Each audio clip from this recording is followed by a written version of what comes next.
Hello and welcome to my 2015 top to bottom list, aka the list. Anything that I saw that was released in 2015 in the year 2015 is on this list. I will be doing the bottom 10 and top 10 separately. I saw 113 2015 releases in 2015. So we're going to be starting from 103. Because bottom 10, top 10. I'm a slave to trends. So here we go, countdown. Everything I've seen in 2015, ranked. Hold your hats, folks, because this list is not conventional by any stretch. Number 103, The Perfect Guy. I don't know. Stereotypical. I mean, I could probably name 5 movies that are like it that I could certainly steer you in the right direction instead. Doesn't feel fresh at all, and the character's a little dumb. Number 102, Divergent series Insurgent, an adaptation of a YA novel. Really shouldn't be that confusing, and some of it just seems to like fall on itself.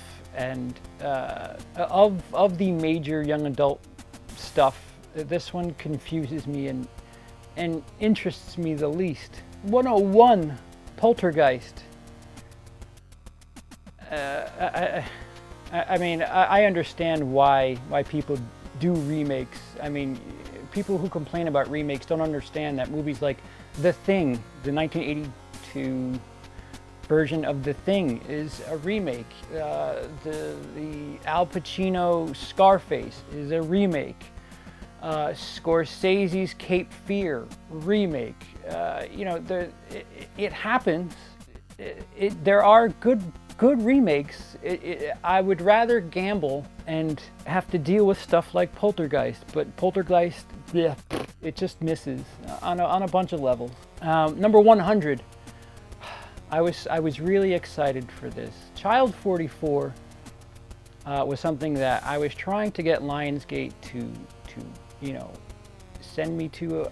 It was something that I wanted to really push. I was really interested. The premise was so there, and I was getting all these materials from Lionsgate, and I should have known back then when they were not too keen on sending me anything. I probably should have known then that not even they thought it was worth talking about.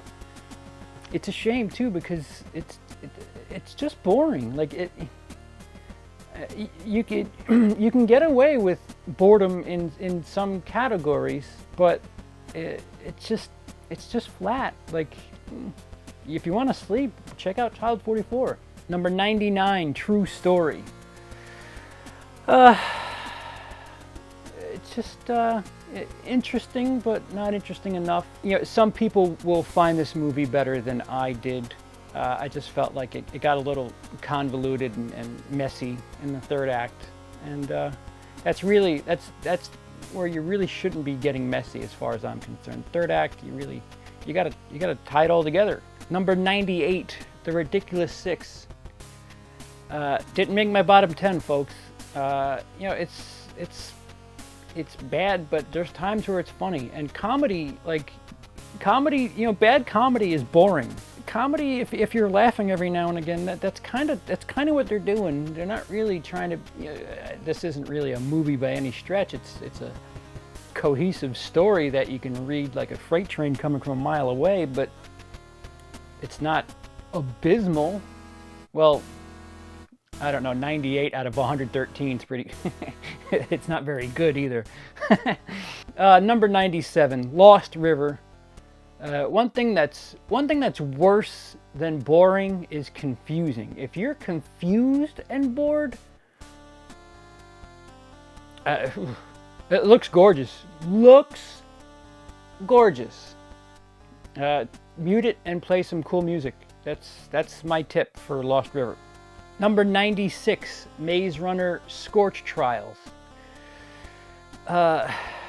Feels like more of a cliffhanger TV show type thing. Like they're just kind of moving to get to the end to get you to want to watch the next thing, and everything in the middle feels so unimportant because it's all about getting you to want to watch the next one at the end. So the middle is just like, meh. Hey, remember all that? It doesn't really matter because it wasn't real. We're doing this now, and now it's gonna be this, and oh, wait till next time. No. You're not quite insurgent bad, but I'm on to you. Number 95, Hot Tub Time Machine 2. Certainly could be worse, but it could be way better too. It could be a lot better. Number 94, Scout's Guide to the Zombie Apocalypse. Yeah, a really bootleggy Goonies. You want to watch a better version of that movie, go rent or buy Deathgasm. Way better version of that movie. It's not ranked here because I think technically it's a 2016 release. It didn't get a theatrical run and it came out 2 days ago. So look for that on my 16 list, but Deathgasm instead, by all means. Number 93, Terminator Genisys.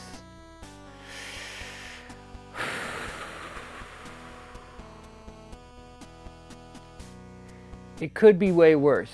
It actually could. It could be phenomenally better too.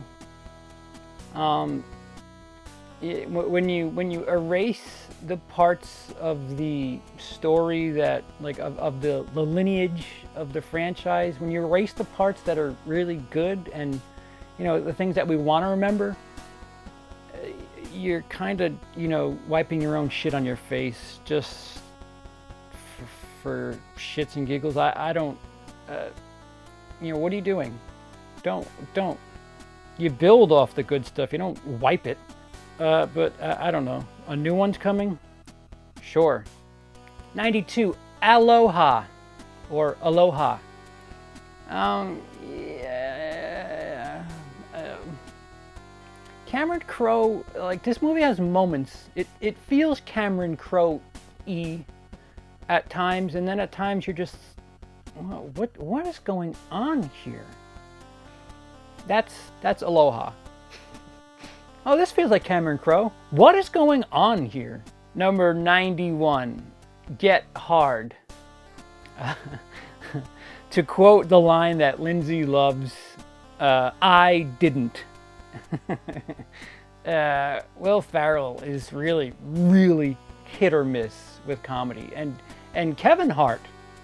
Hey, how about you have your Eddie Murphy moment, because we're waiting. And don't think we didn't forget Soul Plane. You're well overdue for something. Great stand-up act, but movies are incredibly... Ugh. And lastly for this episode, number 90, Tomorrowland. Again, third act. Really, really incredibly directed movie. Great, beautiful movie. Just great ride. But the third act, you're... so grim and no.